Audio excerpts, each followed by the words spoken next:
Bakit nga daw kaming mga financial advisors ay nangungulit daw na kukuha ka na ng insurance? Mga Bebs, meron kasi kaming dahilan. Una is nakikita namin na ikaw ay healthy pa. So meaning niyan is mas mahataas ang chance mo na ma-approve ka sa insurance. Pangalawa, yung pagiging healthy kasi is hindi yan forever guaranteed.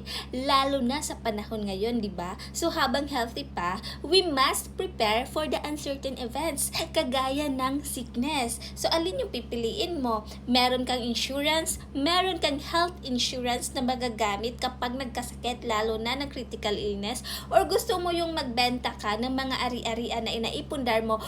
Pangatlo, life insurance kasi is a guaranteed pamana para sa ating mga beneficiaries. Lalong-lalo na pag ikaw ay breadwinner. So, hahayaan mo ba na pag ikaw ay mawala sa mundo is mag-stop na din ang pangarap ng iyong pamilya? Syempre hindi. Mas okay na meron silang matatanggap na pera panimula para sa bagong buhay. So ganito kasi yan, ang breadwinner ang nagpapasok ng pera sa pamilya. Paano na lang pag nawala yung breadwinner? So wala nang magpapasok ng pera. Iyon ang purpose ng life insurance, para mapalitan ang income na nawala dahil nawala si breadwinner.